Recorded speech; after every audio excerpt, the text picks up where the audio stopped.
Welcome back, everybody. Today's episode of Dr. BeeWell is going to be an extra special treat for everybody. Literally an extra special treat. This man, he is now, extracting products, in the cannabis space. That's not where he got started. He was, a DNA sequencer. He was working with CRISPR. He comes from a generational long line of chefs. His father was a world-renowned chef. My guest today, Peter Cardoz, has really transformed this space. Has really doing something that we're trying to do over here at Dr. BeeWell too with the edibles. I'm so excited to have a conversation with him today. He's a Yukon Husky graduate. So I'm excited to talk about that too. I definitely spent some time down at Ted's bar. Ted's! Oh my God, giddy up.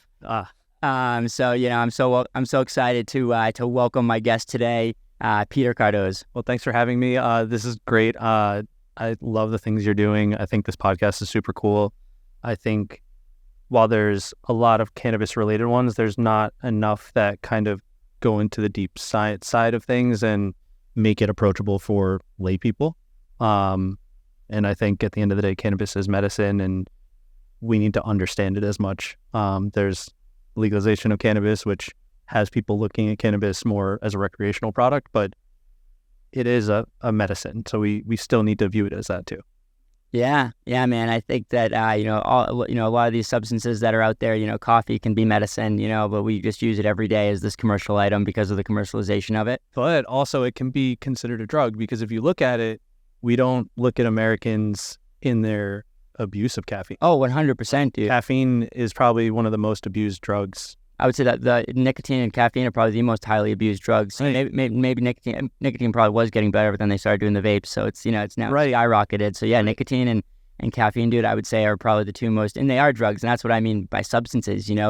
They can be and guess what? You want what else can be medicine? Nicotine. Yep. And the difference between medicine and poison is just the dosage. Yeah, a lot of the times that's exactly what it is. I don't drink alcohol because for me it's a poison. Right. But I've seen it for other people for very, very few people. Right. It's been a medicine where it can help make them a little more creative, and maybe some things that cannabis might do for me. I think overall alcohol is pretty bad. So I try to steer people. But there's always, I think everything in moderation, right? Like, I don't think we have to say that you can't use alcohol, you can't use nicotine, you can't use caffeine. I think it's understanding what these substances do to ourselves, what they do for our overall health, and if you're going to choose to use it, how to use it safely.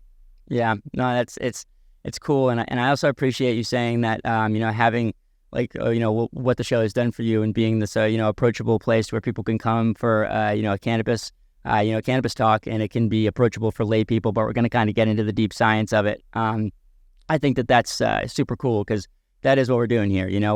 We're trying to help people be well through the means of alternative medicine, and cannabis is a part of that. And I think that's what's cool about our show is you have a lot of shows that are so focused 100% on cannabis, and the Dr. BeeWell brand. When people ask me, what Dr. BeeWell is, Dr. BeeWell is a health and wellness company. Right. That we happen to have a line of cannabis products. And so that's the way that to posit it that way. I think that people are, it helps to just further that overall message, and the fact that it's getting out there to you. I think that's a cool thing. So I appreciate you saying that. Of course. Yeah, hell yeah, man. We're changing. Getting the science people into cannabis is a cool thing. And to have different extraction methods and to have to have people who have spent time in a lab like you and I, and then to kind of take that and I know that I wouldn't have come up with the idea of how I extract and how I infuse the honey, into Dr. BeeWell honey.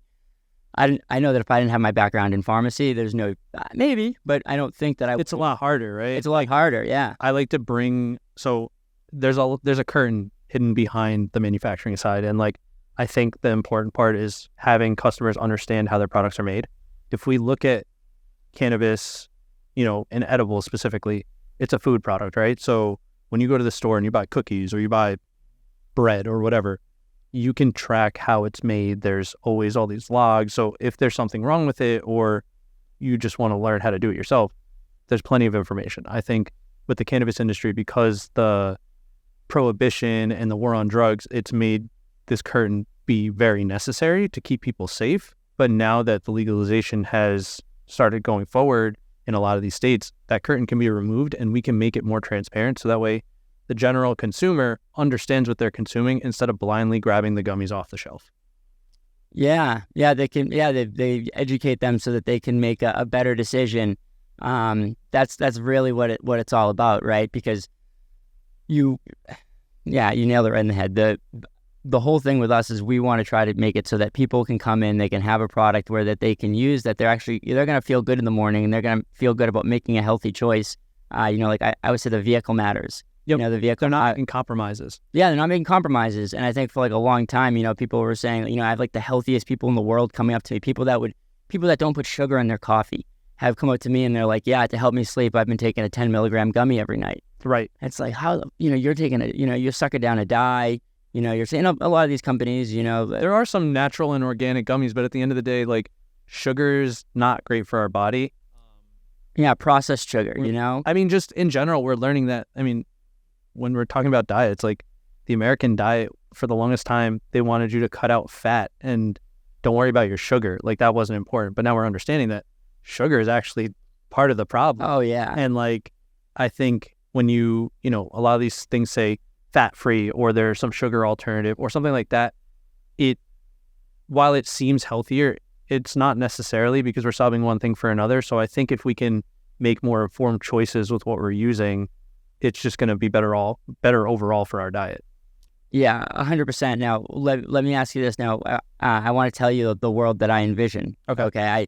I envision a world where people have decided to, get involved with, beekeeping so much that they, in their local communities and within a greater level where we're creating, sanctuaries and places where people can go and take care of a lot of bees in one place. And we're producing enough honey locally where we can cut out most of the white sugar, most of the processed sugar. Sure, we have to have some of it, I guess, but like just cutting that out of our diets and training people to use honey and to have that, because not only will it help us with our diets, like honey is so much, you have diabetics, there's studies out there that show that when you have a diabetic, you give them white processed sugar and they're, they'll spike like crazy. Because of if I'm not mistaken, it's the glycemic, right? Yeah, like right. Some sugars have higher and some have lower, and I'm gathering honey is one of the lower ones. It is, and it's also because like the makeup of the honey, a lot of like that's, a lot of table sugar is just like, it's a lot of times pure glucose or pure sucrose, right. Depending on what type of honey, what type of sugar it is.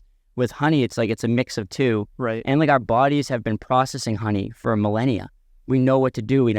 Honey was one of the first things that we've learned how to forage. Right. How to take from the bees. And then had to learn. And then we learned very early on, we don't want to take this from them. We want to let them keep doing this for us so we can keep getting keep eating the honey, right. and keep producing this forever, because this is a forever thing. So our bodies know how to process it better. And I think that's also why people have such great outcomes with our honey, is because of that. They process it better. We've been used to it. We've been doing it for a while. And the beauty of it, so one of the things with honey is I have IBS, so I eat with the FODMAP diet. One of the things that I should stay away from is technically honey. But what I'm learning is, honey's got such a sweetness to it. You don't need a lot. So while I should overall avoid it, the amount of honey I would be consuming for something to be sweetened is such a small amount that I don't need to worry as much. But when you start getting into I guess it doesn't really matter, because I'm thinking when are you ever eating a full tablespoon of honey? Like, I'll tell you what, bro. I eat about 1 to 2 tablespoons of honey a day. Okay, so but I'm also a 33-year-old male. You also don't have IBS who has no. That's where I guess my thought process is like, for me, I know the sugar and the composition of the FODMAPs in the honey is not great for me. So I wouldn't do it. Personally, I love the taste of honey. So I could do it like I'd eat a spoonful of like Nutella or something like that. Right. So I guess I'll walk back my statement of who's eating a tablespoon of honey. I guess for us, some days I'll eat half a pound. Yeah, you guys got to be careful. Especially with severe IBS. You have to be right. And people are following the the FODMAP diet. I 100% agree with that. I have had many people who have been on the FODMAP diet. You want to know what they always say to me? What you just said to me. Oh, one thing I can really experiment with, though, is the honey. I know that I can take this much honey and I'm still okay and I still process it okay. Right. FODMAPs are a type of polysaccharide, which is a complex sugar that get fermented. So it's fermented oligo mono and polysaccharides, if I'm not Yes, mistaken. exactly. Yes. I was looking up because I, of course, in my head, I know what it is, but just you can rattle it off. It's not easy. I've been figuring out how to eat on this diet for years now. I think it's been about 4 or 5 years. The two biggest things that I have to cut out are onion and garlic. And that's not even sweet, right? Like I can't eat mango. So there's certain things that trigger me more than others. It's a diet of exclusion. So you have to take everything out that has it, and then you reintroduce it and see what's your trigger. So I know that onion and garlic just straight up problematic, but I can make onion infused oil, garlic infused oil. Mango, if I have like maybe a small piece, it won't be bad, but realistically, who's having a small piece of mango? Yeah, bro. We're definitely eating a whole mango. Yeah, dude. Absolutely. I eat, that's another thing, dude. I'm eating about 2 to 3 tablespoons of honey, and then I'm eating about maybe I don't know what the estimate is, but probably 8 to 9 pounds of mango a week. But you also seem like I don't know what your dietary history was, but you seem like you're very, very into your eating habits and the health Yes, of your eating. So very much so. when I was younger, it was important what I ate, but I don't think I necessarily paid attention to how things would affect me. So I know there was one point in my life where I was just consuming coffee, without food, and it's very acidic and problematic on your stomach. Yeah. Ignoring the coffee that I have to the side. But I think that really Moderation. issues, of course, and then stress and anxiety, and then change in your gut microflora and everything like that based on what you're eating will lead to all of these things. So now it's more than just, cutting this out and changing this to get me back to where I am. I have IBS, and that is what it is. But one of the beauties is if I adjust what I eat, or if I know I'm eating something that's going to cause me issues, if I consume cannabis, within like 5 minutes, I'm better. Like I remember a story with my dad. So we went out to dinner for my birthday. This is turned 27, I think it was. So we went out to dinner with my family. We had barbecue. Barbecue has garlic, onion, brown sugar. There's so much stuff that causes me issues specifically, but it's delicious. Just in the sauce. Of course. Yeah. Yeah, and it's delicious. So I'm going to eat it anyways, and I enjoyed it. And then I remember being in the car with my dad, and, I started having issues, and then we got to where we needed to be, and then I had my pen. So I pull it out, and I hit it, and he goes, "Why are you hitting your pen?" And I'm like, "Dad, I'm cramping over now, like over all the food we just ate." And then within 2 minutes later, I'm like, "No, I feel better." And he was just so shocked that, like, it helped so quickly. He had known I had a medical card for years. He'd been using the gummies for sleep. He'd been hitting the vape pens here and there, but like he didn't really see how fast it makes a difference, especially when like there have been times where I've avoided eating certain things and I still have a problem. You know what I mean? Like there's some things that you can't avoid with your body and the way they operate that cannabis makes it normal. Yeah, sometimes you're out and you're doing something and, a restaurant says one thing and they just did another, or, because that's sometimes how it goes. Right. You're at a work function and they're serving this food and it's really hard to take stress issues. Sometimes, unfortunately, I have anxiety, and like sometimes things just are a little overwhelming, and that can trigger my stomach. And the beauty of cannabis is it helps my stomach, and then that me not being concerned with my stomach also helps my anxiety, and the cannabis also helps with the anxiety. So it helps with all these different things that end up giving me the issues that I have. And it just kind of mutes it. It settles it down. It doesn't cure it, and it won't ever cure it, but it allows me to live my life normally, when without cannabis I wouldn't be able to. Yeah, man, I can relate with this a lot. I've been dialed in for, the last 7 or 8 years, and I've been figuring it out. But before that, I was so sick. I would, with my gut, the connection, because we're starting to learn so much about this in the last 20 years, the last 10 years, especially the last 5 years. Right. The gut-brain connection, it really matters so much. Right. Everything. Like you said, I'm eating bad food and it's causing me anxiety, or I'm having anxiety and it's causing this gut reaction so it all matters, man. Your gut is so important. Your gut health is so important. And I used to be a really sick person. I went through a lot in my life. I had so much depression, so much anxiety. And, I was not in a good place, addiction, all this type of stuff. And so I was in such a bad place that like when I would eat or I would drink, sometimes I would just vomit. I would just throw up. I'd have to have I was sucking down coffees like crazy, smoking cigarettes, I guess about 10 years ago now. And, smoking cigarettes, sucking down, nicotine and caffeine, right. Just trying to feel normal, just trying to feel different than how I felt. and not realizing that I had to be going the other way. I had to just go fully towards the health and fully care about that stuff. I just was never taught that really. It's a whole body thing. It's not, you can't fix, like when people want to lose weight, you don't just start exercising. You don't just change your diet. You have to do everything. It's lifestyle change, and being healthy is a lifestyle change. Like we're raised in this country, unfortunately, to not pay attention to our lifestyle. Like it's so easy to drive down the street and get a $5 burger, and that'll satisfy you, but overall it's not helping. Like you need fiber, you need vegetables, you need micronutrients that you don't get from just lettuce, tomato, onion, and Thousand Island dressing or whatever sauce it is, right? Yeah. Like there's a lot of things that we need in our diet that we tend to be unable to get because there's a lot of food insecurity and just pricing. And I mean, we're dealing with price inflation of everything, and groceries are going up. Like it's crazy. It's ridiculous, right? Like, it's like we're the most developed nation in the world, and like 1 in 3 people are like hungry. I'm Indian, and I have gone to India numerous times, and there's a lot of people without housing. There's a lot of people that don't have food, and we have what, 1/10 or 1/100th. I don't know what the actual scale of population we have compared to India is, but we're still dealing with similar issues that they are. It's not on such a grand scale, but if we are one of the richest countries in the world, why are we still unable to feed our people? You know what I mean? Yeah. Why are we unable to figure out how to help people get housing to then allow them to build themselves? There's a lot of issues, and I mean, the destruction of the middle class. We talk about it a lot, and it's like a war on the middle class that's been going on for a while now, and it creates this. A lot of people who were middle class who are now they're not there anymore. Now it's not even a war on middle class. I think it's just a difference in there's people with a lot of money and everyone else.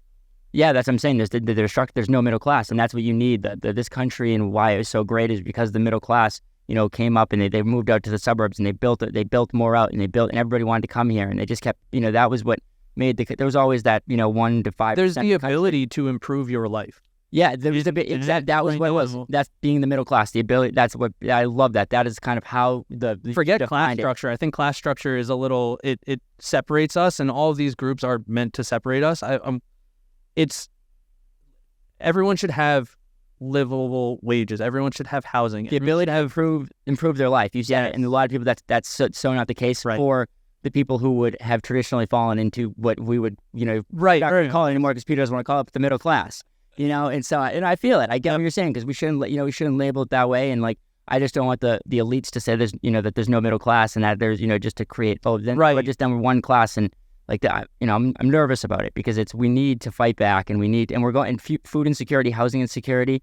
It's like the amount of money that some people that I know that are still going through this stuff. It's like cheapers. Houses are being sold so they can be rented out. They're not being sold so people can live there. Like there's so many houses in a lot of these cities that are owned by one realty group. Yeah. And they're rented out. And then, the price of housing went up.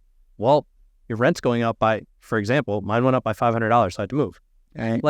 You know what I mean? And it's not in the same sentence. He was like, you're a good tenant. Rent's going up by $500.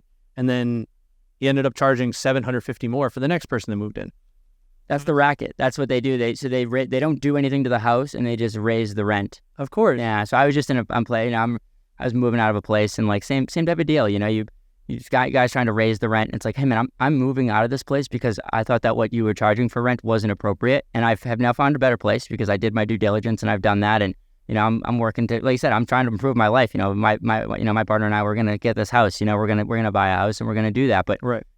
We're with the market right now. We're not quite there, and we're gonna make our move. When the market gets better, and so we're gonna be renting for now. But to be in a situation of somebody who's just has multiple properties and they're just trying to their only goal is to extract as much from you as possible, that's not good. Right. And when that's happening on a level where it's like BlackRock is the largest corporation in the world is owning some of these single family homes, that's definitely not good. Right. So and the food thing, man, we have food, there's an ability to feed everybody, and it's not it shouldn't be that challenging of a thing. And the fact that kids and people are hungry is bullshit. And I think part of it is people aren't taught how to cook, and that's one of the things that, while the pandemic was very stressful, for all of us, it was crazy, but one of the things that came out of it was because people were home and they had a lot of time on their hands, they learned how to use their stoves. They learned how to cook. They learned how to be self-sufficient as far as their food goes. So a lot of people who weren't, comfortable with even just making eggs are now able to make dinner for themselves. And you're learning a lot. So there's been a lot of change in people's understanding of food and how they operate. And I think it's good. Like there's a lot of ability for people to take advantage of this. Yeah, man. And that's the thing is I think like looking at the positive light of it is a really good thing, because it was really tough and there were so many challenges that people went through in so many different ways. But like I know that, hopefully we can get through the trauma based of it, because it was really trauma when, it's tough to put people in that place. Like, right. My brother has 4 kids, and, when, he was, basically homeschooling all of his kids, and there was so much demand from from every one of his teachers, because they were doing virtual learning. And like that was, my brother was also working from home, and he has a high-powered job. Yeah, and he has like a high-powered job where he needs to be fully present for 8 hours a day, sometimes 10 hours a day. And so like, it was just to see like that, but it brought them together, that those kids are their best friends or their siblings, because they spent that time together. And that's, that's how we grew up, and when there wasn't all this, division because of, TV and cell phones and all that. And so there's, more playing. And so I think if we can get through it right, maybe there could be some positives from it. It's definitely, I think the government could have handled it better, and we could have just, hindsight's 2020, right? There's a lot of things that could have been changed. I mean, with the whole history of this country, but right, exactly. You can't do anything. Let's move forward. Exactly. Right. You can improve on the future. Exactly. Let's make sure let's talk about it so it doesn't happen again, and like understand where things went wrong. And but like you said, hindsight is 2020, and like let's just forgive everybody, and like let's just move on and make it better because if this does, we are going to go through tragedy again. We are going to go through in our lifetime, there will be some type of viral disease that likely springs up again that we'll have to deal with, you know? And so we just got to figure out the best way to do it for everybody. Right. Yeah, man. So I think it's so cool that you've taken your passion. I think it's so cool that you were kind of, like I said, was it hard to, you were down at you took a position, doing some DNA sequencing, CRISPR, and was it challenging? I'd love to hear about that experience and how what you thought about it, and did how it kind of led you towards cannabis, and what got you into cannabis. But the was it hard to make that transition from that to going into cannabis? So tell the story a little bit first. What you're about, and then just let and then the question. So basically, I had started working in labs since I was 17. So my dad owned Tabla, or he's the head chef at Tabla, and it was basically a very for the guests. Can you explain? So Tabla was probably one of the most prominent Indian restaurants in New York City in the 2000s. So my father was doing Indian cuisine with French plating and styles to make Indian food more palatable. I love this. First off, and I don't want to interrupt you, but Cardoz is that an Indian name? It's a Portuguese last name. So it used to be Cardozo, and then my grandfather changed it. So my father's family is from Goa, and Goa was conquered by the Portuguese. So at some point we changed our last name. So my dad's side is from Goa. My mom's side's from Sindh, which is the region that is now Pakistan. Yes. So my grandfather emigrated from Pakistan to India during the partition. Yes. So I am both Sindhi and Goan. Cool. But I was born and raised in New Jersey. Okay. Yeah. So my parents both came here separately, met each other in America, got married, and then had me in New Jersey. It's cool, man. Because like I said, when I see you, I thought I went to pharmacy school. I have a lot of Indian friends. Mm-hmm. I was with as I said, I had tons of them a couple weeks ago. And so like I wasn't sure, but you look like an Indian guy. Like you're a very handsome Indian guy. Yeah, bro. But I wasn't sure because of the last name. Gassing me up. Right. Oh, bro, for sure. And like I know the Indian names. I know Patel. I know. Oh my God, now I'm gonna blank on all of them. But Shah and oh my God, why am? It's okay. It's okay. There's a lot of Indian. No, I know, but I literally know like all of them because it's like it has to do a lot too with like your location, the caste structure too, right? Like there's certain names that are that are better than different or like higher in the bring a different or associated with a different caste system. And yes, like Gupta. Gupta's a name that I is an Indian name. So all these names that I've friends and stuff, and so it's just fascinating. When I heard Cardoz, I was like, oh, it definitely worked in my benefit for a lot of my time, like situations. Like, I mean, being a cannabis user, there are plenty of times where being white passing has benefited me. White passing, yeah, exactly. Yeah, and I'm not white in the slightest bit, but when the cops ask, yeah, exactly, right. If that's how you're gonna let me go, I'm not gonna argue with you. But like, it's so fucked up in and of itself. Of course, and that's one of the things that I see for myself. I have a lot of privilege, and I see that. I had the opportunity to work in labs when I was 17. Most people don't work in a laboratory till they're in college. So I had the opportunity to kind of grow with that and understand what I liked, what I didn't like. I got to experience a lot of cultures and countries through my dad. And now being in the space that I'm in, I mean, I have my own brand. I do consulting. I do marketing and sales for another company. And all of this is great, but I know that there are a lot of people that don't have the same privilege that I do. So what my goal is to, be able to lift the people that need help. Like I can promote myself all I want, and that's going to be great for me. But at the end of the day, there's a lot of people that have done self-promotion and they end up being those billionaires that don't care about anyone else. And at the end of the day, that's not what I'm trying to be. There's a lot of people that just are trying to live and survive and eat. And I want to make sure that I can help those people too. Yeah, I mean, I love to hear that. That's, that sounds like, you're not just trying to brand a product. You're on a mission. You're on a journey. You're really trying to start something. And I resonate with that, big time. Yeah. I think there's a lot of competition in the industry, and there's a lot of just combativeness. And I don't think it overall benefits the patient. And that's what we kind of forget on the manufacturing side, or even on the production side. Sometimes the decisions are made by people that don't consume the plant, or they're just not looking at the end product for the customer.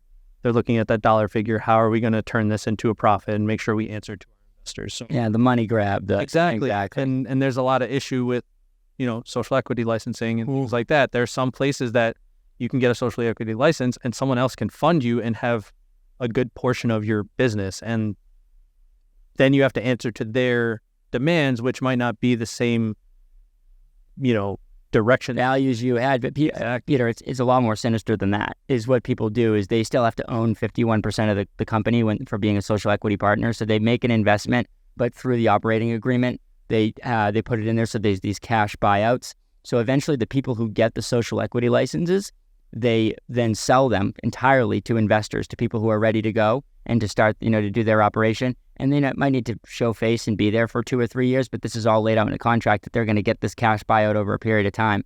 And there's been people who have done this in like multiple states who have gotten social equity license in one state. They've gotten another. I've heard some of them happening in like Illinois, if I'm not mistaken. Yeah, Illinois. Illinois was a bad one. Yeah, it's happening. It's like happening everywhere. Right. It's like California. It was, I think was really, it's really bad going on out there. I saw a post the other day, that they out in Sacramento there was some, bad stuff happening, and so. It's like this license thing is the social equity program. The people who are affected the most, the people who are supposed to have spent time in jail, or minorities, or it's not good. Right. It's not serving the purpose that it's supposed to. I mean, the people that set the laws are generally not people that have come from the black and gray market to understand what works, what doesn't. Ignoring the legality side of things, there were good things about that gray market, because at the end of the day, while there are producers that are doing some not great things, there are people that generally care. And it's just the fact that they don't have the money to apply for a license. They don't have all of the backing that all these large companies do, or even just licensed companies do, to get set up. They're just a mom and pop. They're trying to be a farmer market. You know what I mean? Like, there should be an opportunity for the, while products should still be tested, you can require testing on all of our products. Like, I grow my own flower and I send it for testing all the time. Yeah, right. Like, I want to know what I'm consuming, and right. Everyone has the ability in legal states to do that. Mm-hmm.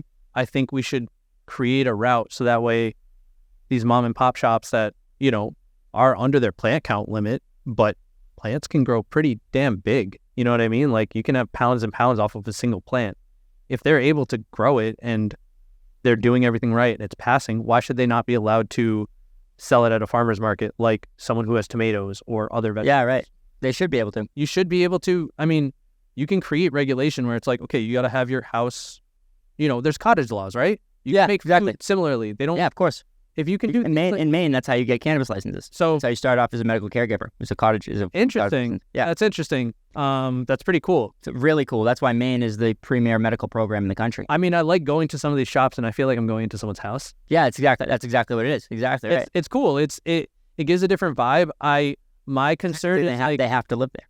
Right. I mean, my concern is like, cannabis being a high value product. Seeing some places that have like obscene security to some places having like very minimal security.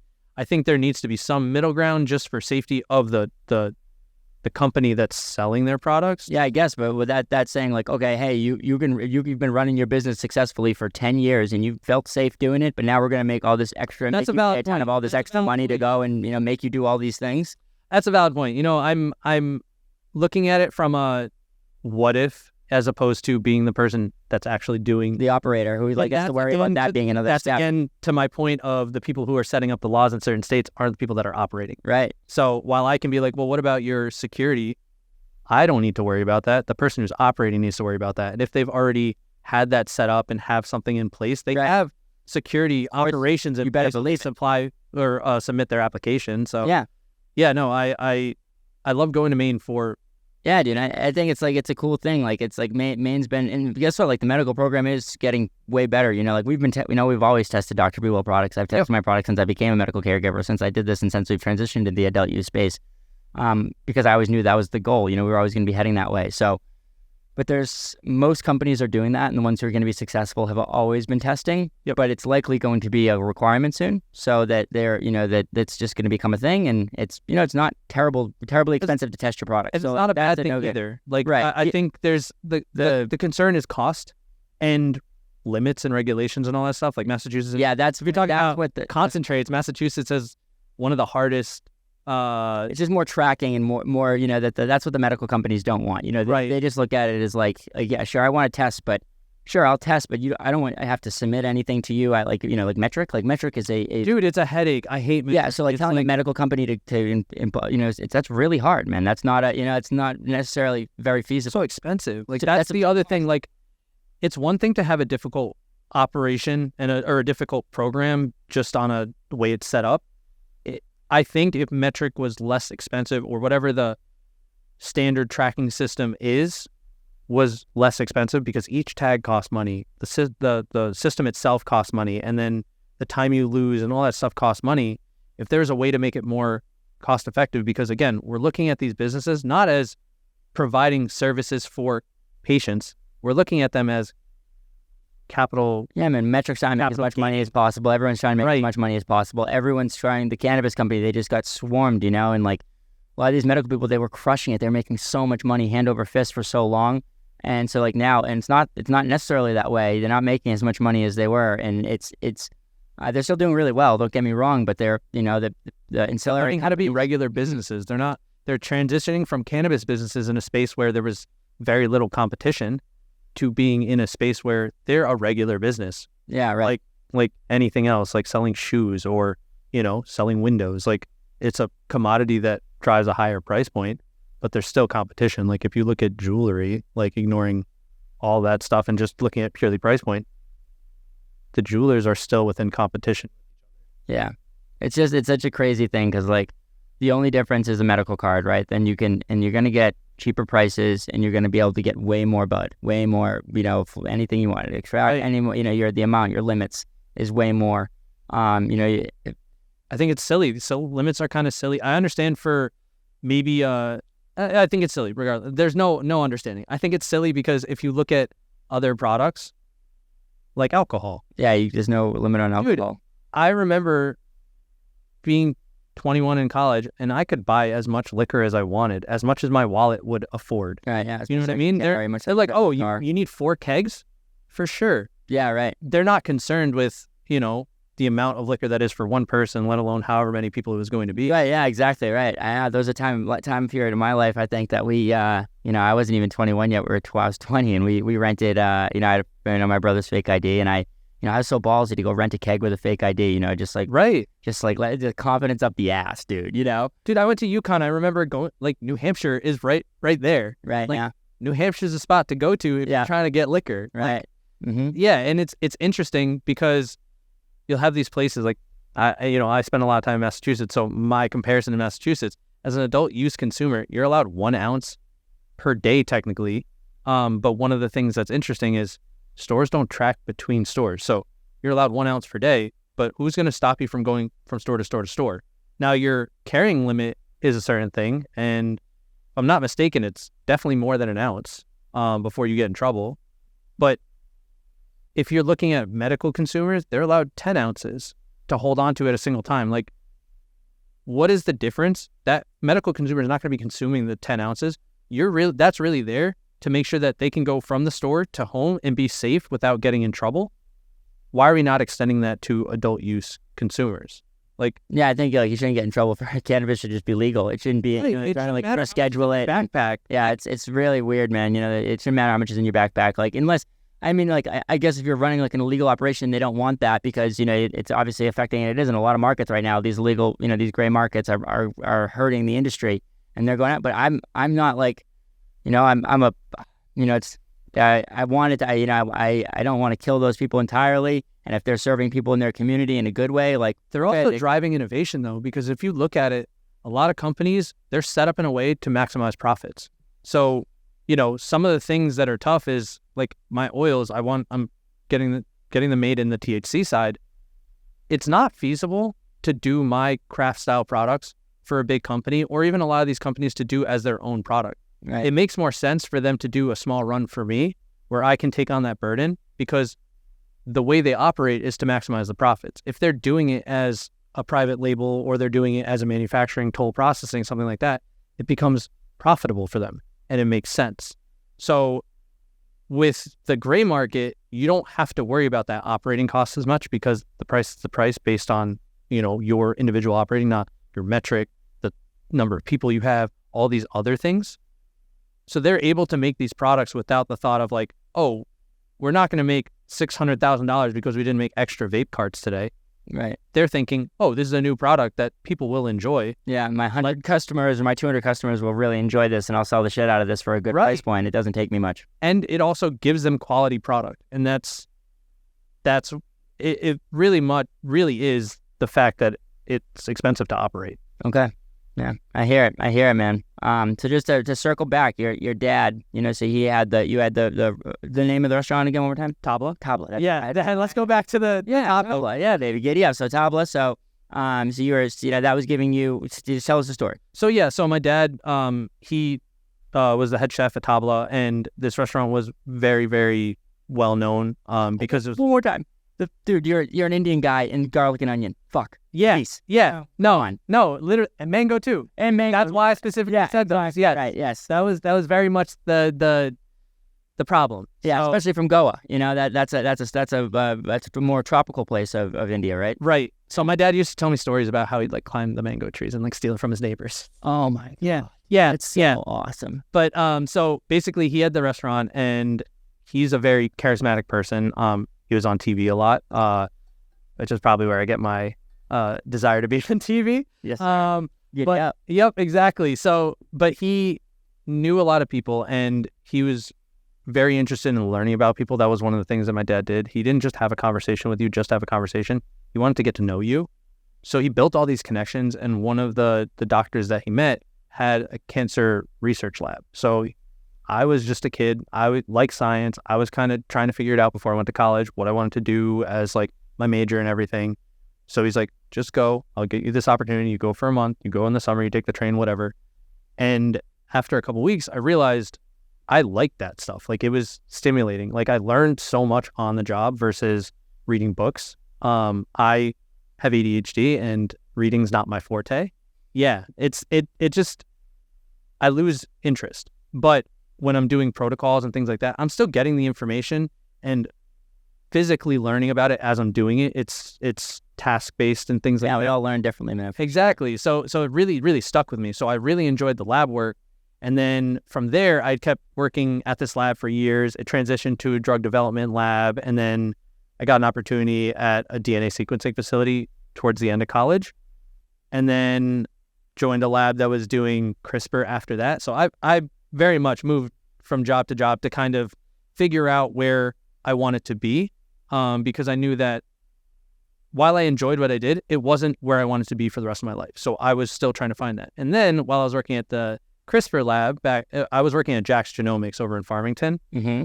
So while I was there, I saw the opportunity and I had an epiphany that I love cannabis. I like working in science, but I want to merge the two together and kind of find where I can be a researcher, but also be directly working with patients. So I found an opportunity to work for an MSO doing extractions. So that was interesting because your question originally was, how did I transition? So first I applied. And then when I was doing the interview, I told the person who was interviewing me that they could not call my job because I was concerned that I would lose my job if I even applied for a cannabis job. Wow. Because I'm pretty sure I had a drug test for that job. Not for the cannabis one, but for the one that I was working for. For the cancer research. Yeah, or the CRISPR research. Oh, CRISPR research, okay. Yeah. Cancer research is a little tougher, because cannabis is such a good, tool for cancer patients. Right, but I was so concerned that I was like, well, if they contact them and let's say they don't want to work with me, well, what if I lose my job? So I told them flat out, like, you cannot contact my employer until you guarantee me the job. Did a bunch of interviews, had to kind of pretend that I didn't work in the cannabis industry or I didn't know anything about cannabis, which was very strange to me, because they were more interested in that and they, made one of my friends jump through hoops to get an interview and get to where he was versus me where they were just doing it through the phone. They were just trusting because I worked in a non-cannabis field. My friend who worked in a cannabis field, they made him jump through hoops. Wow, okay, yeah. So it benefited me to come from this, legitimate industry to go to the cannabis industry. And then from there, I just kind of loved what I was doing. While I didn't like where I was working because of just the focus that the company had, because it was more on profits than patients. I ended up leaving after my dad passed away, and then I started doing consulting for myself, and then I launched the oils, and now I also do marketing and sales for a cannabis company, as well as doing consulting and the oils and content creation, and kind of the journey has just evolved itself, and it's kind of opened itself up. I've taken a lot of the time to explore the opportunities that are there, and before I rule them out, I will make sure that I get a chance to try it out. Yeah, you're being who you are, figuring it out and going towards it. Yeah, life's too short. Like I had this view on food for my entire life, and it's now kind of expanded to other things. You can't say you don't like something without trying it at least once.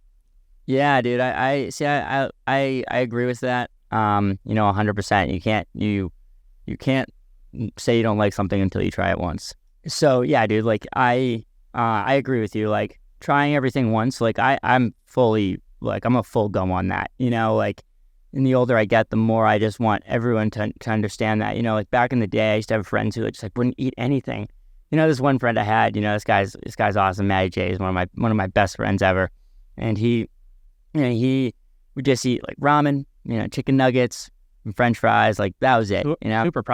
Super processed foods, and now this guy's fucking eating fish and eating all. He's just explored because he's taken these steps and he's done it throughout his life, and now he eats a full, robust diet. Goods. It's amazing. But a lot of people don't end up, don't get to that point, and it's work, you know what I mean? It's not easy. It's like, I used to be a fat kid. I would eat everything and anything. And part of why I've lost so much weight is, one, my IBS. And two, I've realized that from my IBS causing me so much issues, I'm not eating well. I'm not doing things for myself. And the health issues I've had from my IBS have propelled me to kind of be better with how I eat. And not everyone has that, canon event.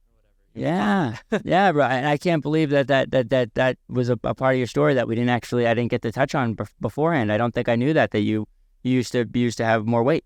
Yeah, no, I was a fat kid, definitely.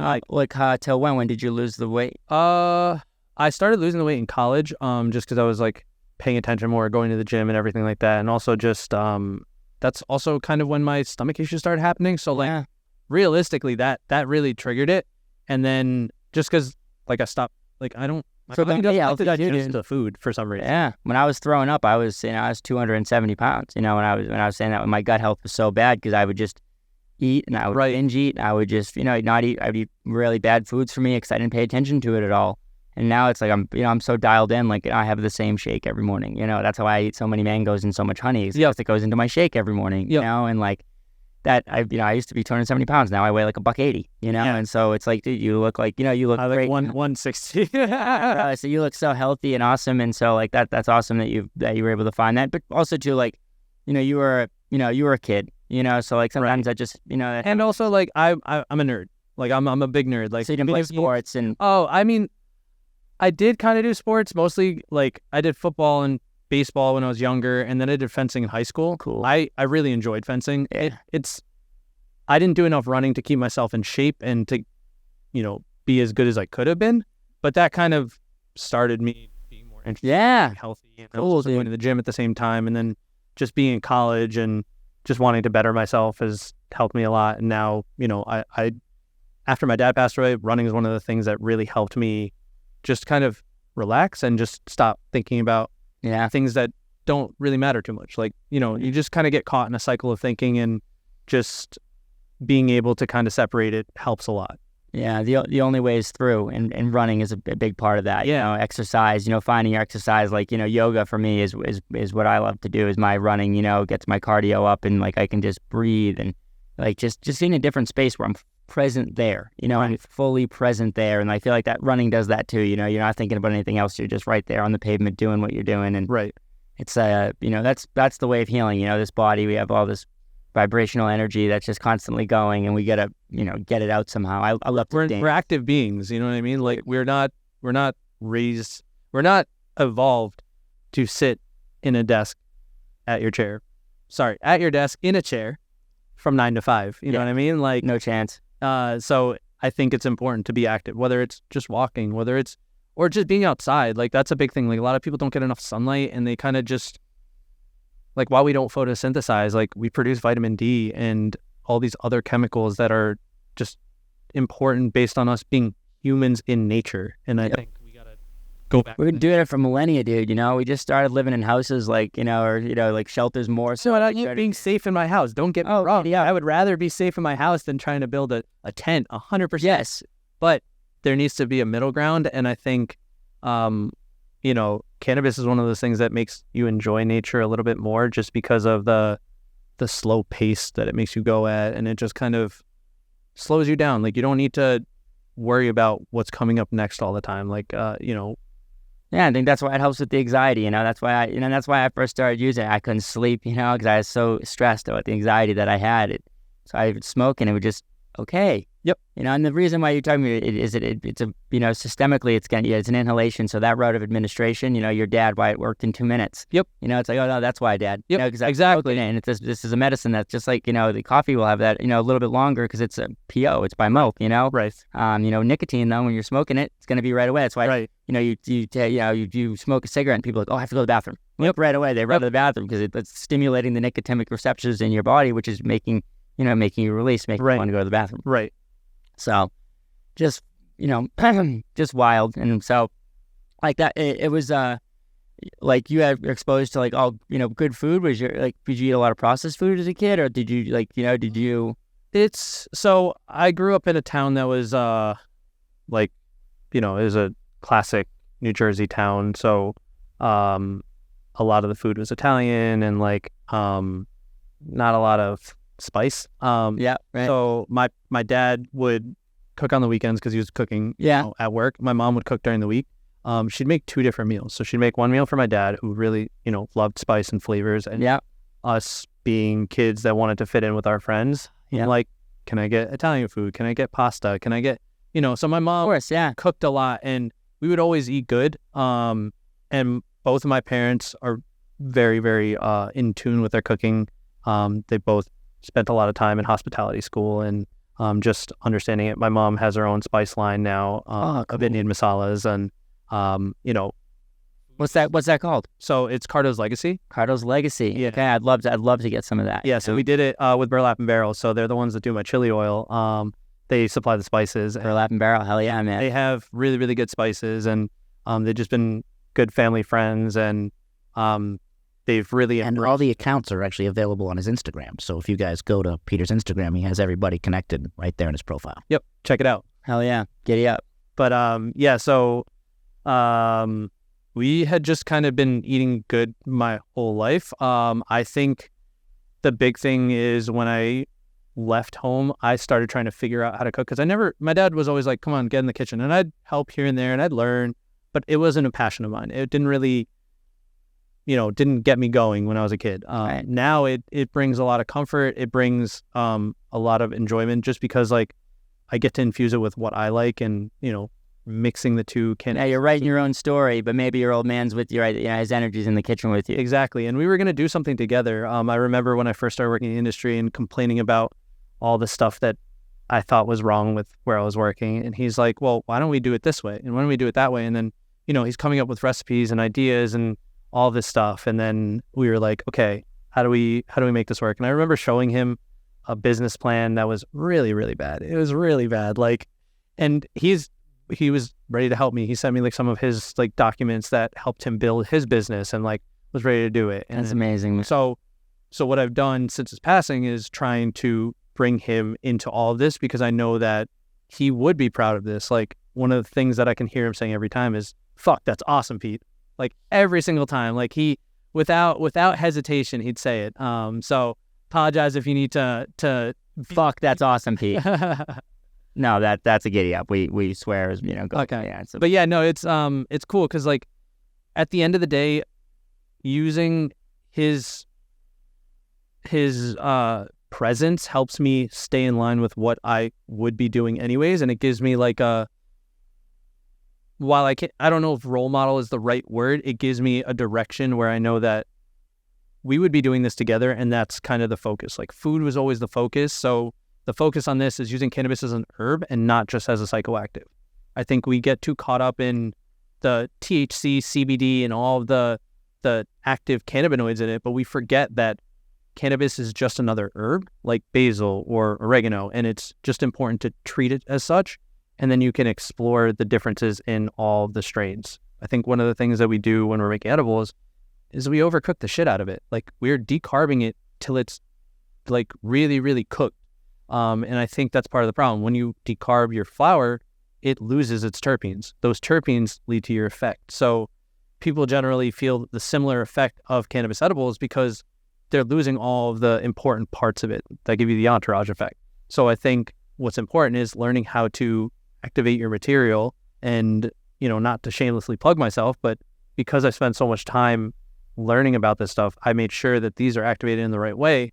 So that way you can just say, it's too much for me to think about infusing it with cannabis today, or hemp in this case, but I know I can cook dinner. Let me just pull it off the shelf and then just go ahead. There's dosage on the side, so you don't have to think about it. There's recipes too. And I love talking to people and educating them. So I do a lot of recipe videos, and, if you have questions, I'm happy to answer them. I think the biggest problem with tinctures and just cannabis oils is there's not enough direction, or there's not enough information for people to know what they're consuming. Yeah, man, I think that's a really cool mission that you're on. With it, I want to see the. I think it's so cool that you're doing it, in memory of your dad too. I think that's such a cool thing that you're incorporating into into it, because you guys were. You said he was right there believing in you, and and that's an amazing thing that you have, and you'll have that forever. And yep. I'm I haven't tried these yet, so I am going to be super excited to try them. When I get into it. My favorite is, while I like the flavors of everything, my favorite's the cooking oil, just because it's so versatile. I used grapeseed oil in this, and I don't know if you know a lot about grapeseed oil or cooking oils in general, but they have different smoke points, so they burn at different points. And yes, you can't use olive oil for everything.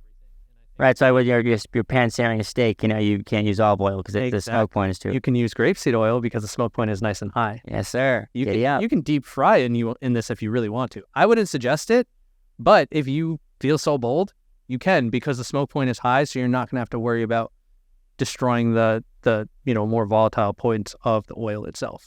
Right. So that's what, let me ask you that. So like by putting it with this, you think you've protected the CBD oil by infusing it in, or the CBD or whatever, CBD, you protected it by putting it in the grapeseed oil. So I think, because we're huge on heat at Dr. Right. Well, we're because of the terpene profiles, because we want to keep everything natural, because we're using a full spectrum oil where we want to keep it. So we don't, the amount of heat that we're adding to it, people are very curious about how we do our process because of the fact that we don't use heat and we're getting it full infusion. Right. So there's a limit of decarboxylation where you start degrading things. So if you can get that like at the curve correctly, dialed in. Exactly. You'll maximize the terpene retention as well as the activation. And then with the oils, when you're cooking, for searing a steak, it's a little different because obviously you're getting it so it's smoking. But if you're using it for just making eggs or something like that, your cooking oil isn't necessarily getting to that destruction temperature. Right. So, low, medium, that's what I'm cooking my eggs on. Exactly. And even with the steak, like smoking. When it's smoking, it's not fully smoking, right? Like you're not ripping the whole pan, like everything is smoking off. It's only a little bit of the oil. And then when you throw the steak on there, the temperature drops. Right. So your active components are not going to be further decarboxylating because overall, your pan's hot, but it's not 500 degrees anymore. Right. You know what I mean? And when you're baking brownies, for example, it's insulated by all the other materials in there because the internal temperature is only getting to 160 till you cook those eggs. Yeah, that's what people always talk about with honey because like I'll heat honey I do heat it to a certain point, like 100 and 120 degrees. Like not when I'm doing my process, but just in general, if you need honey to move a little bit better, you will, because you don't want to get it like above like 160. Because you don't want it to crash out. Yeah, right. But it's like to make it a little bit, to make it a little bit more movable. You can add a little bit, and that's definitely a giddy up. Yeah. You have it's now what are the other products that you have? You have so these are proof of concepts. So I'm in the process of finding the manufacturer. Okay, is it cool to Oh yeah, absolutely. No, definitely. I mean, this is what I do for fun. Like the goal of Cardoz Blended Gourmet is to be the pantry staple of the cannabis industry. So I want you to be able to have a whole shelf and just open up your cabinet and be like, okay, anything I want infused, I know Cardoz Blended Gourmet will have it. Yeah, so you can do it yourself. Exactly. Anything you want to do. You have an avocado toast that day, you can throw some oil on there if you want. Whatever. Because dosage is a problem for some people. Like for myself, I have a pretty high tolerance because I like concentrates. Mm-hmm. So my edible dosage is like 100 milligrams to 150 milligrams. I'm not going to eat a whole bag of gummies or like a bag and a half. Right. You know what I mean? Drink a whole thing of honey. Right. But if I have a high dose tincture, I can get away with what I'm doing because you're going to use that oil. And if it's high enough dose, you're realistically not needing to use the whole bottle. Like, I mean, for me to get 100 milligrams, I have to do 1.2 teaspoons. That's not much. No. Right. And that gets me to where I need to be. Yep. And at the end of the day, if you're someone who only needs a little bit to feel what you need, if you need 10 milligrams, all right, you're using half a milliliter and then use the rest of your regular cooking oil. Right. Yeah. It's just about plugging and playing. It's just like a recipe. Instead of using just your regular cooking oil, now you're using your infused. And so that product that you just pulled out, so that's the cinnamon sugar. So that's live resin infused. It's completely full spectrum. It's a cinnamon sugar. The spices that I use are the same ones that I use for the chili oil, same brand at least. So, the spices are the focus and the flavors the focus. You can get things infused very easily. Like if you do enough research, you can find all the techniques to do all these infusions, and it's not very difficult. I think what becomes difficult is when people try and wrap it all together and how to make it taste good, because the assumption is cannabis doesn't taste good. If you look at it, the strain was chosen to work with the cinnamon sugar.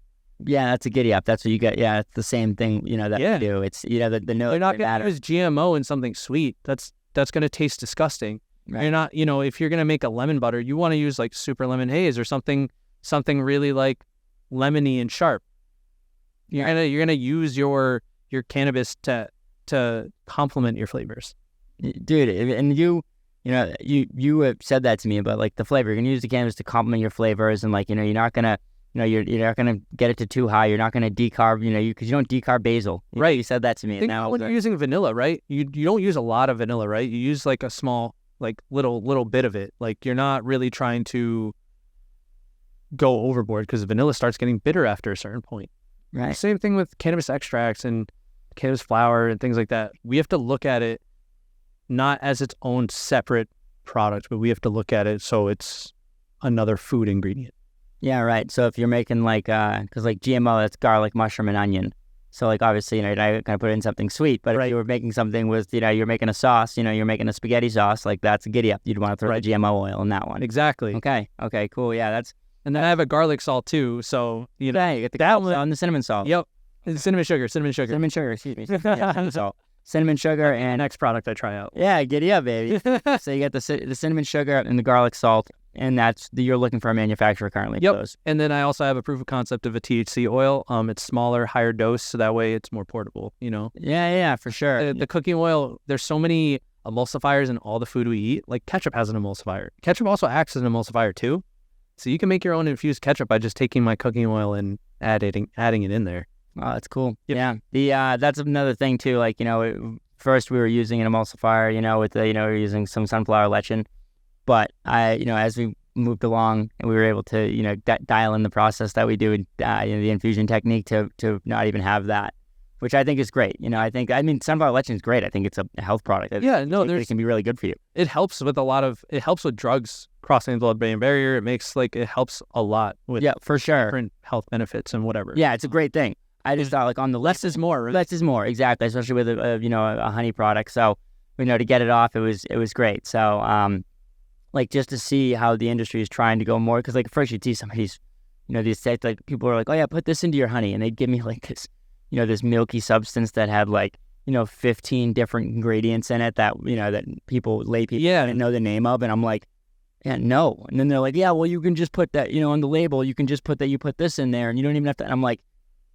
That's not transparent, is it? Not. So it's the last thing that I'd ever want to do. Right. And if you're looking to make your products to be more health oriented or even just more organic and like natural food oriented, you can't be adding these things that you wouldn't find if you were making it in your house. Like obviously there's shelf life that comes into play. There's preservatives that you need for certain things, but I think the important part is using what's necessary and kind of cutting out the extra crap that, makes something last for 7 years versus when the natural shelf life would be 2. Yeah, like what's the difference? Who cares 2 years? I mean, I get it because they want to keep it on the shelf so that they can make more profit and they can make it once. And I get it. But like with the way that we have our economy dialed in, like that just shouldn't be the case anymore. We should be able to get people fresh stuff, fresh food for the most part. Yep. And especially with products that we're regarding as medicine. Right. It's like, I hear about a lot of this, cannabis and flower and stuff that's been like sitting on, shelves in New York right now for like, because they've had so much, had trouble selling, their sell-through rates have been horrible. So it's like, I know you can keep bud good for quite a long time, but like once you get over 18 months, it's like, that's a long time. I don't think anyone's storing it in a wine cellar. You know what I mean? I think if you sell it in a space that's similar to storing wine long-term, you can probably do it. But I don't think anyone is doing, especially not like larger companies, especially if once it's already pre-packed, like the shelf life is limited on that point. Yeah, shelf life you have a whole large jar that can last for a while because it's kind of keeping itself moist, and if you're not opening it, it's going to keep it at the right humidity. But it's just like given I just get worried. It's like that's why you do need regulation. But like if that's the commercialization and they're letting people, is there like a marijuana humidor or some sort of situation where like that exists? Because I don't know if that's is that a thing? There are humid packs. So there's the debate whether or not they're good or not. So there's a couple brands that have humid packs, and the standard, they always come in the units, and people are getting pounds and shit. They have mini packs in there. So they come in different percentages. Like obviously there's one for cigars, but there's one for cannabis, which is 62%. There's a debate that storing it with those humid packs steals the terpenes.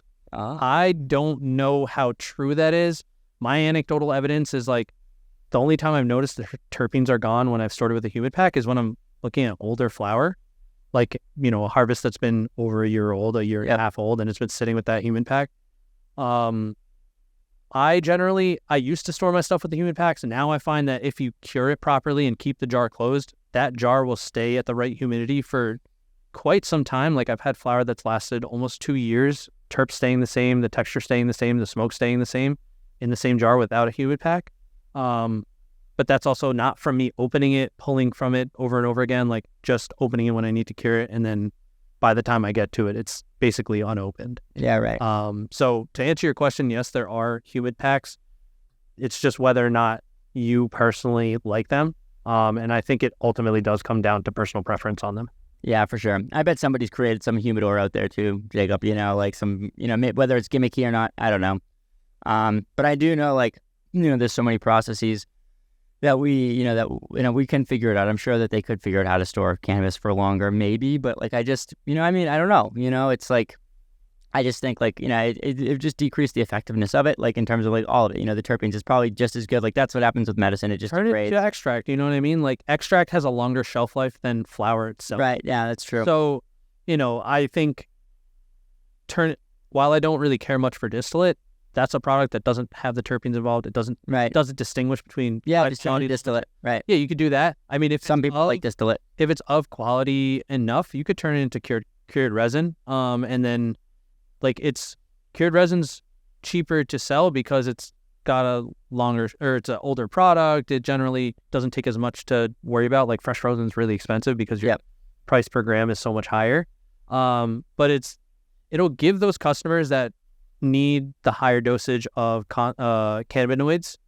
It'll give them the ability to consume concentrates at a cheaper price, versus selling your bud at 75% off and you're making no money as a retailer anyways. I think there should be programs maybe that you ship product that's close to expiring or even past expiration date.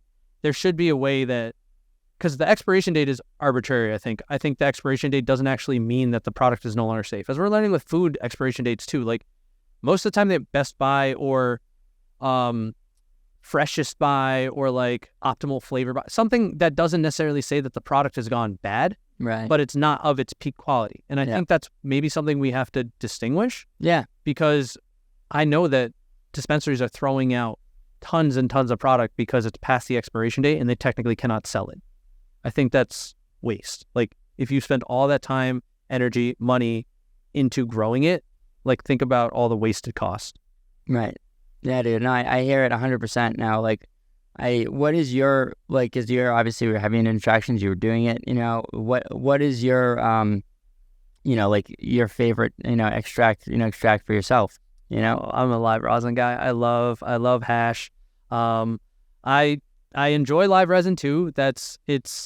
It's an opportunity for people that might not have the budget or have the connections to get that hash rosin. It allows you to experience. Explain the difference. So there's a couple different types of resins. So there's cured resin, which is where you take your cured bud, so the bud that's ready to smoke.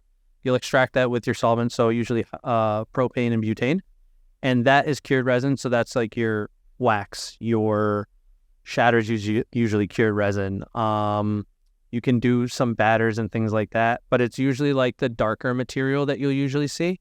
Then there's live resin, which when you have the plant, you harvest it and freeze it immediately. Some places will give you about 24 hours. The longer you let it sit, the more the terpenes evaporate, the flavor profile changes. So you really want to chop it and freeze it whole entirely. And then what you'll do with live resin is you'll take that hydrocarbon extraction method again that you did for the cured resin, and you will extract it and get a plant or a product that is much more vibrant and closer to the fresh plant. It's much more volatile. It's sharper on the nose, and it usually has a lighter color to it because it's been less processed and less abused by trimmers and just harvest and things like that. Yeah. And then you have live rosin or hash rosin, which first you take your fresh frozen material like you do with live resin, and then you'll wash it. So you'll do water washing. So you'll do bubble hash. There are different grades of bubble hash. So it's not like the old school that's darker and more gritty. You take the smaller filter bag, so you get more smaller sized resin heads. And depending on your quality, top tier hash, so bubble hash, will be dabbable directly. The resin heads are just as is. There's a little bit of dirtiness, you can call it, but for it to be 6-star, it pretty much cleans up with a Q-tip. So you'll take those resin heads, whether it be, I think, I don't know if people do below 3-star. I think that's usually food grade. But above that, you'll put it into micron filter bags. So they're even smaller than the filter bags that you're using for washing. You'll fill that and you'll take heated plates. So they're at, pretty high temperatures, at least high enough where it'd probably burn you, but not too high where it starts decarbing it. And you'll squeeze it with a lot of pressure. And through that, the resin heads break and your filter bags collect or keep the resin heads from leaking. And what'll happen is your resin will all the goo that's inside those resin heads, so all the beauty of your terpenes, your cannabinoids and flavonoids and everything else that we don't know about yet, all comes out of that, and that gets collected. So one step that I forgot to mention between your bubble hash, so after you water wash it, you'll freeze dry it because there's a lot of water left over. Yeah, right. Yeah. You can't just press that because then it'll just be water. So after you freeze dry it, then you press it. So hash rosin, freeze dry, you shake it. No, they're different. They're different methods. I think the most common one is using the mesh strainer. Yeah. So you'll do large sheets, and then you'll put it through the mesh strainer and just tap it like flour. Yeah. Okay. Yeah. I've tried the microplane technique, but I think it just shears the resin heads because the microplane is sharp.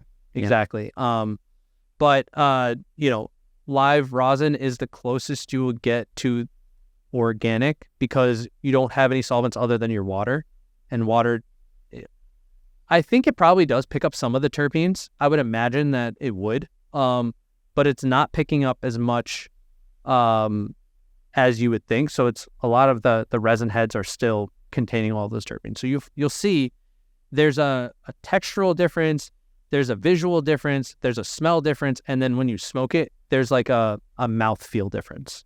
I find that hash rosin generally is more creamy and softer on the palate, and I find that resin that's been extracted with hydrocarbons, even if it's live resin and pure or purged to the lowest limits that Massachusetts will allow, even if it's at 0, there's still a textural mouthfeel difference and a little bit of a feeling difference on your lungs. Yeah. Agree. So overall, I love hash rosin. It is more expensive, and there's barriers to smoking it. Of course, yeah. You don't need a rig. You can hot knife it, but if you're gonna buy hash rosin, why are you hot knifing it? You might as well get cured resin at that point. Right. Don't waste your money. You need a rig. That's what it is. Or there are some e-nails that really work now. I personally am a big fan of the higher. I have one myself, and tell me what this is. So G-Pen has this attachment. It's an e-rig.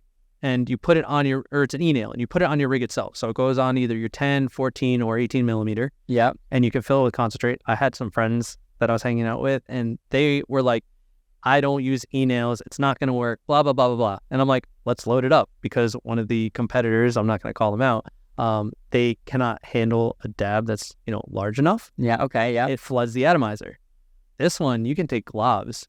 So my friends are like, nah, it's not going to work. I'm like, load it up. We put 1.5 grams in there, and all 5 of us smoked it. And it's just continuous after you put it in there. Yep. And I mean, yeah, but by the 5th person, he was like, I'm not going to really smoke much of that because the terps are gone, but it didn't flood it. I just wiped it out with a Q-tip and ready to go. So with that being said, there are a lot of new methods of entering the concentrate realm.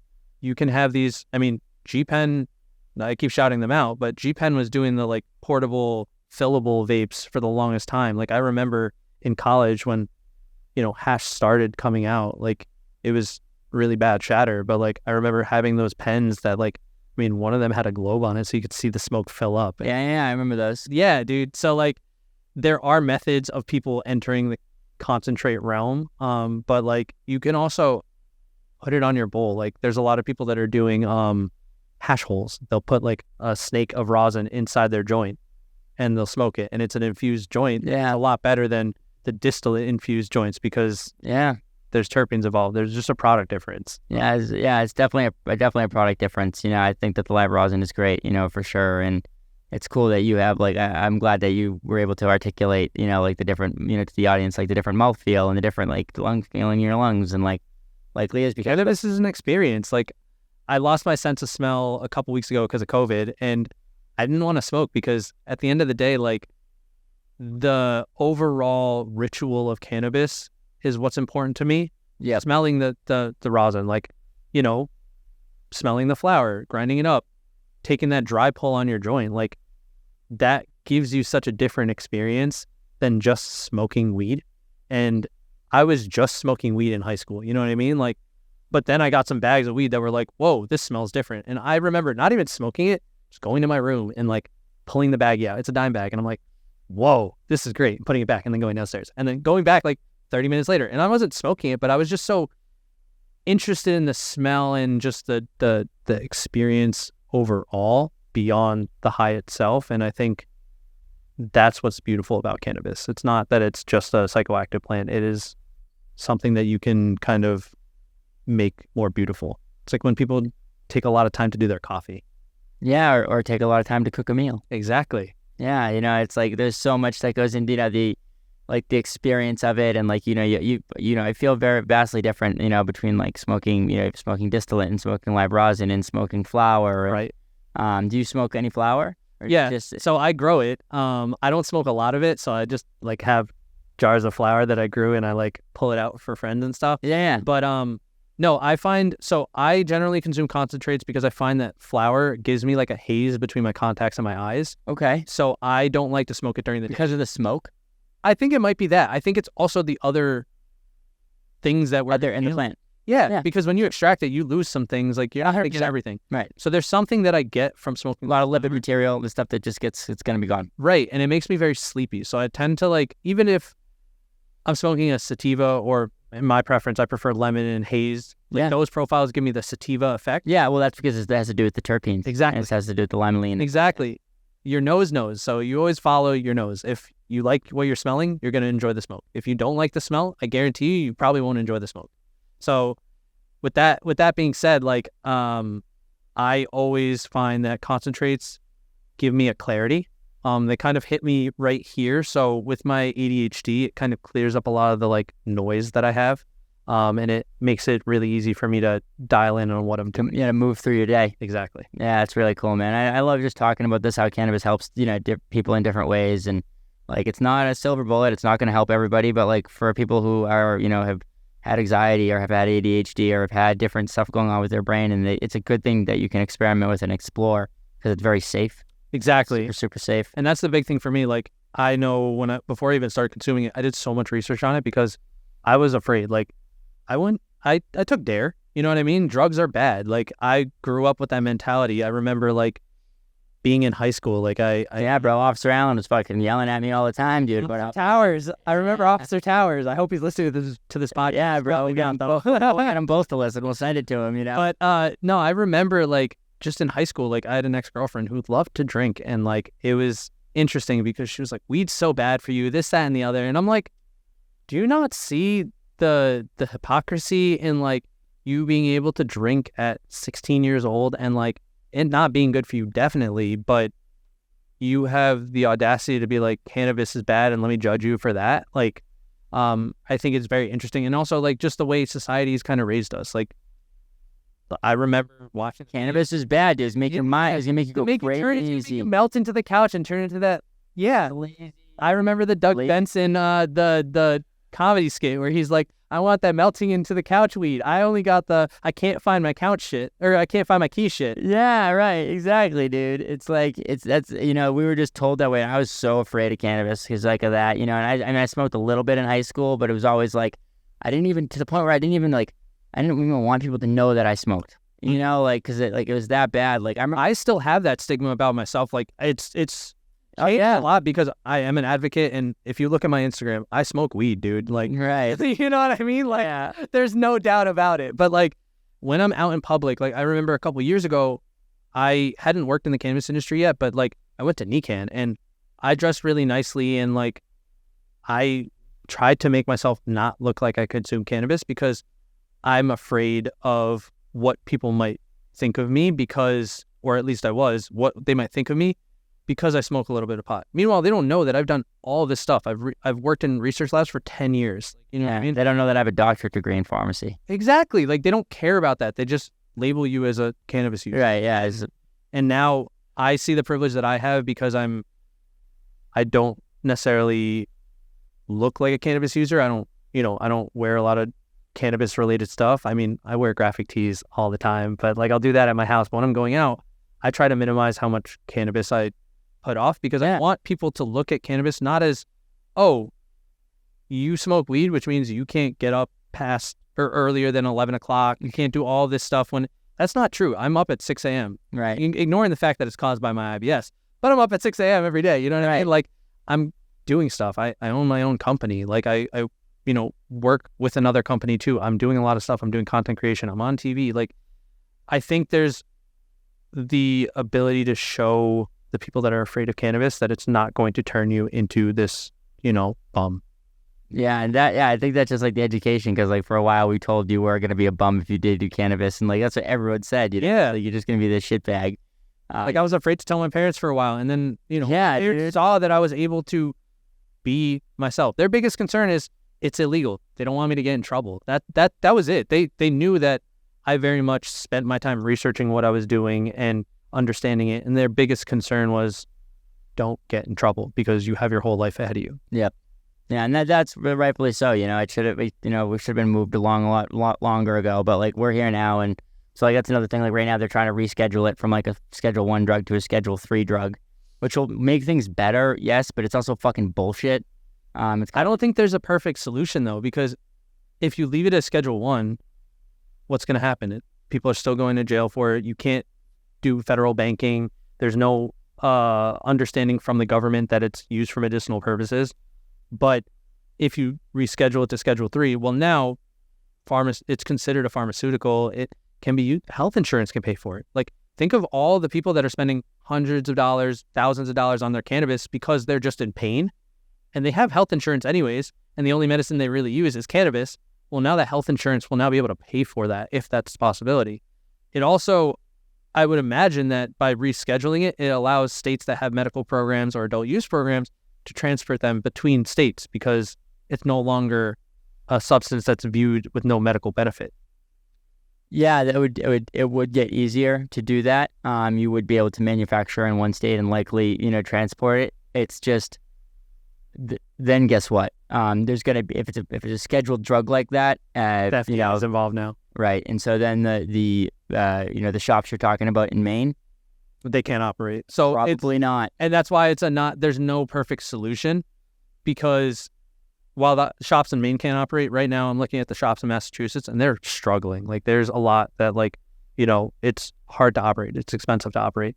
I think if you were to expand medical, some of these shops that are also vertically integrated, that are also co-located, they're able to get their product that, is of quality to other spaces. But also, like, I think while Maine is in a unique spot, and I think they would have to just figure out their whole program in general, states like California, Washington, Oregon can start sending it to other states that have medical programs and expanding it. Like, think about Maine. Maine would love to do that. Maine produces more cannabis per capita. I don't know. The reason why I didn't include Maine in that is just because they would ultimately have to restructure their whole program based on the way it currently is. That's the only reason why I didn't include Maine, but I love Maine, so I'm not. No, I hear it. I hear it. I just from like the restructure standpoint, like I don't know, like because you're saying because like the Massachusetts, it's under the same roof. You're saying because it's under the same house. You're saying that's how I would imagine. Oregon and I would imagine that there needs to be. I mean, I would imagine that they want tracking system, and I think that's ultimately what it comes down to. Is like they don't want backdoor products coming in or something like that. So I think like if we're looking at a state that has high regulation, like Texas, where they do have a small medical program, I'm pretty sure. Yeah, it's super small amount. Right, like CBD. Yeah, exactly. And like there's very big restrictions on the CBD products. I think by having it rescheduled, it allows states like that have a very limited program to expand it, because now expand their medical program. That's where I see the benefit, and that's why it's not a one solution fits all, because Maine is going to struggle with a rescheduling. Like there's going to have to be changes for the medical producers already just for the tracking system, and that costs money. That makes it hard for them. Like there's already competition from other states. You know what I mean? Like while it's not federally legal, you're stupid to think that you don't have competition from other states.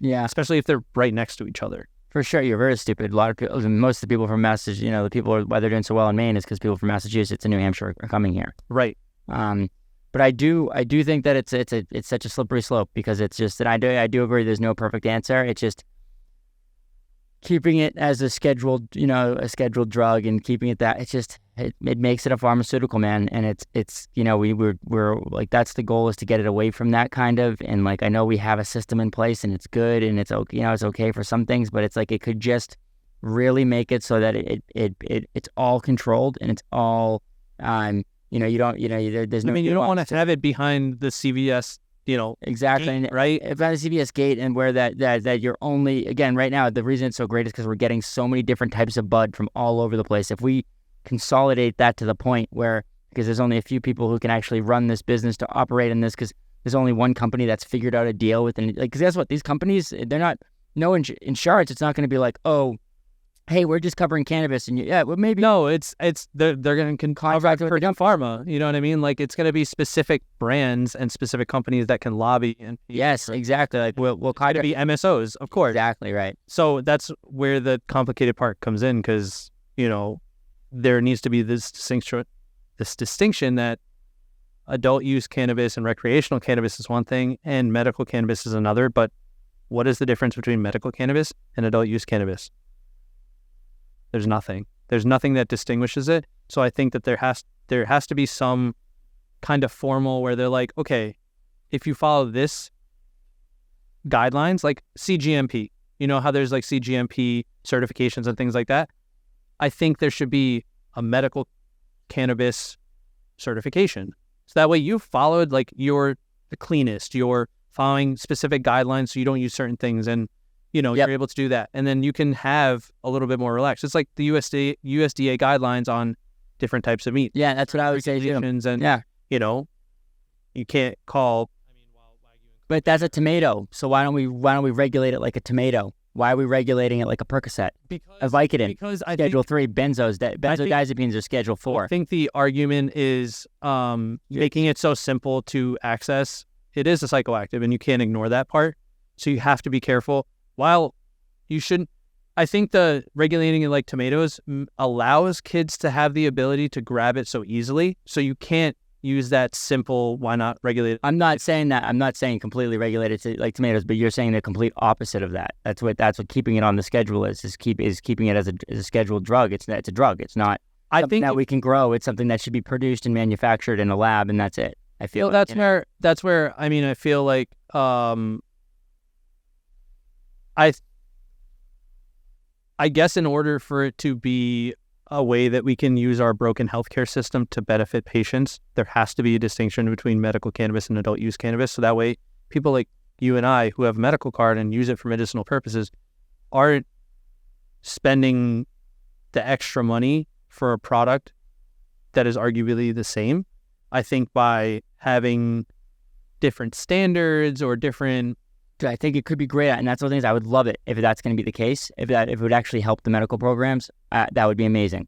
And maybe in the short term, I think that could happen. I'm just not sure long term that would be sustainable. But maybe it would. Maybe I'm wrong. Maybe the states would properly regulate around the other, regulate it around the other way, and it opens it up. But like, there's a scenario where like a state like that just came on, like Rhode Island and New Jersey, for instance.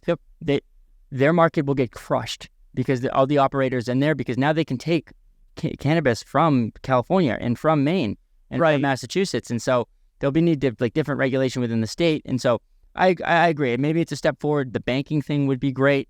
That would be awesome. I just get super nervous of putting it in control of. It's going to go more towards like corporate, which is good. That's the hard part. Like, there's no way to prevent that because they're the ones with the money, right? I mean, some of the people that lobbied for adult use cannabis are also the ones that are making it really bad. You know what I mean? Right. So it's tough. Yeah, we just have to educate people about it. That's why we're having the conversation. Yeah. So people just know what we're getting into here and the next steps that we're going to be taking, and just to be aware of it, because it would be really great if insurance could reimburse it. But it's better if that people are, make sure that they're getting the highest quality standard of in that relationship that they're having with, we can't just miss that step. We're talking about like a medicine, so you should have a relationship with the store that you're going into. Right. Hopefully it's somebody who's educated. And now if it's a Schedule 3 drug, it's just a bud tender. What's their education? What their education like? I mean, even at a Schedule 1 drug, it's just a bud tender sometimes. Well, that's what I'm saying. So then so again, I agree. So then we're making it going down that model. of making it something. I agree. I think that I don't think that it should be that way. I think that everybody should, budtenders, absolutely, if they educate themselves, they could learn to 100%. The medical caregivers did it up here in Maine, where were able to serve patients and get real outcomes. That's where one of the things that could be different. I know Connecticut, while it's not a good system, I don't think it is, they have pharmacists doing it, and partly because of lobbying. Yeah, New York was like that. That's how New York started for a long time. You had to have a pharmacist. I think it's good for a medical place that is purely serving medicine for customers. That is really important, because at the end of the day, how can you claim your medical spot if you don't have anyone with any kind of medical background or anything like that? But again, like, I'm looking at these shops that are off, like when sometimes there's the confusion that I think people have. Medical cannabis is cheaper cannabis. That's not the same thing. Medical cannabis should be a higher quality.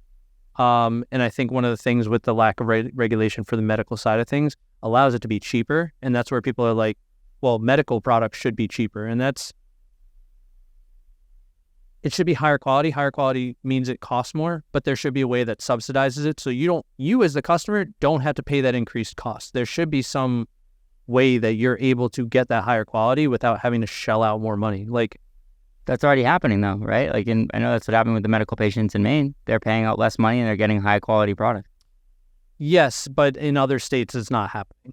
Right, because they're just not paying the tax. Like, that's all it is. Exactly. In Massachusetts, you don't get any benefit better, right?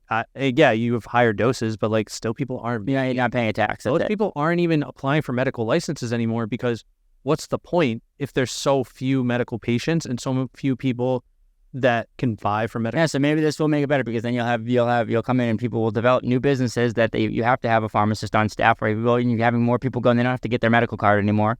They have to go in with just their regular insurance card. Right. Show me when it happens, and I will think that that's a good system. Well, I agree with you. I trust me. I don't think it's perfect, because like, again, like, I think legalization should be a thing. Like, weed should be legal. Right. But when you start talking about legalization, then there's all these new. Yeah, that's what I'm talking. Let's regulate the nuances, right? So then, there's the thing we just talked about. Let's make it legal, but then let's not. You can't sell between states. You can partner states up, and you can have contracts where you can help a state come along that hasn't. That's a good. There's 24. Yeah, dude, I have this all figured out. Like, I wish somebody would. Run for the CCC of whatever state you want to apply for. But I think that's also the problem, is like, the people that run it have a lot of money and power, and people like us maybe takes a lot longer to get there. Yeah. And by the time we get there, maybe we're not interested anymore, because it's just, we fought the fight. Yeah, that's exactly. And that's what happens, dude. And you get burnt out, and you get, and that's why I do the show, is just so I can talk about it and people can say like, okay, and then maybe more people can pick it up. And right. But like, dude, that would be great if we legalized it, and then you have states, you pair up states, and you have contracts where states help bring other states on board. And you can't, for the first couple of years, you're definitely not going to be able to bring it across state lines, but that in the contract the law that's written, that will develop into something once we have this stuff figured out. That gives us a timeline to figure that out more so, and how we can give it to each other. And but it's going to be legalized when we need tax money, or there's a fringe issue, and that's what's going to flip. Right. And it's a thing that's not even used anymore as a, like, from our government side. It's not used as like, we need to do this because it's for the people. We're going to do this because it's going to make us money, or because we'll win an election. And it takes the importance of cannabis out of it. Yeah, dude, it really does. And like, that's what, I'm glad that you're talking about, like, just helping people and talking about the experience of cannabis, and how people need to just, relate with that more. And you're creating products for them to do that, because it's like, it's going to get lost. It could just become this industry that like exists, and it's like, it could get a lot different, and we need to make sure that it goes in the way that we want it to go in. And I think that's access, having people access cheap, right? Products that are, simply, let's call it this, simply regulated, where they. Yeah, you can limit doses. You can keep it safe. Like, I think, while 5 milligrams doesn't do anything for me, it seems like a lot of people, 5 milligrams is enough for them. Yeah. 10 milligrams is enough for them. Yeah. I think you should, I can see someone getting confused on a 5 milligram and a 10 milligram difference, but I think you should ultimately be able to sell both. Like, I think, the limit's 10, people are going to make 5s, or they're going to split them into 5s, so that way it's still accessible for those other people, but it becomes more profitable and it makes more sense for those companies to actually make it. And then it gives the customers what they want. The customers don't get what they want because there's not money to be made from the company's end. And that's ultimately what is limiting a lot of the cannabis stuff. Yeah, 100%, dude. I mean, it's, it's tough. And I think that we're going to, people like us are just going to keep pushing it forward. And if we keep, talking about what we're doing, putting it out there on podcasts like this, getting our products out there and, in the market and letting people know that it's more, the cannabis is going to continuously evolve here. And like, we need to evolve with it, Yep. and it's like, the fact that we're going to be able to cook our own food and infuse our, infuse any type of food, I think Jacob earlier said meatloaf. If I can make I can make the meatloaf and do that, and it's going to make me feel a little bit better. That's really cool. I have friends over and I want to do that. I'm limiting the amount of alcohol that my community is taking in. I also think that's a giddy up. Right. So I loved having you on the show today, man. It was fucking awesome. Dude, this is a lot of fun. I really appreciate you having me on. Yeah, bro. Hell yeah. You're a fucking stand-up dude. I think what you're doing is incredible. I'm going to be so excited to follow along with the, the Cardoz line. Can't wait to get some spices from your mom. Oh, yeah. Yeah, dude, it's going to be a cool thing. I can't wait to try these. Where can the people find you? How can they connect with you? If they want to talk, cannabis extractions, or if they want to talk, buy your products. Yeah, so I'm very active on social media. Instagram is my main place. You can follow me at P Cardoz. P Cardoz. Yep. That's P at P Cardoz. Giddy up. And then you can follow my brand at Cardoz Blended Gourmet. And I have a website, which is cardozblendedgourmet.com. Really, I'm trying to build my social media platforms. Being a cannabis creator makes it kind of difficult. So a lot of my stuff is tongue-in-cheek. But at the end of the day, cannabis is my passion, and mixing it with food is really what I'm focused on. So you can find me on those platforms. I was also on America's Test Kitchen, The Next Generation. So you can find that on Amazon Freebie. You got to do the plug. Hell yeah, dude. No, that was super fucking cool. We didn't get to talk. I wanted to talk about that today. We didn't get into it. When we had just back on. Yeah, again. Yeah, bro, we definitely will, 100%, because that was really cool. I watched that. That was a fucking whole cool experience. So it was fun. I enjoyed it. And at the end of the day, I am using it to understand how I am on a camera, how I like being on TV and things like that. And ultimately, I want to do a cannabis-related show. I really want to mix the two of cannabis and cooking and do it in a capacity that is more than just a YouTube video. I want to show it to the masses. I want to make gourmet cannabis approachable. Yeah, and I fucking love that, dude. I want to make gourmet cannabis approachable, being on the Food Network. Hopefully, yeah, it's crossed. Let's go, baby. That's why you need legalization. You need legalization just so it's not, it's not looked at negatively in any countries, and in 3-4 years, whatever, maybe sooner. Going to India and doing a whole hash tour. That's what I want to do. Yes, going to check out all those plants. They got some good stuff over there, but it's not legal technically. Right. Yeah, well, you got to get over there and do it anyways, And I have cool hash. You have to talk to Michael about hash. He's all into that. So and I think it's great. We got some partners, Skunk Foot Farms, that do this really cool. True traditional hash. Just bubble hash. And nice. It's coming back. It's making its way. Because people like you are realizing that the plant matters and what we're getting into it matters. So everyone, you got Peter's handles. You got where he's at. Follow him. Follow the journey. Where can people get your products besides? Is it just online right now? Yeah. So currently, because they're hemp derived, it's through my website. Okay. But once I get the THC version out, I will let everyone know. Trust me, it'll be on every shelf. Hopefully, it'll be on every shelf, man. That's it. It'll be on every shelf. Just like the Dr. BeeWell honey, which is launching this week in Massachusetts. So.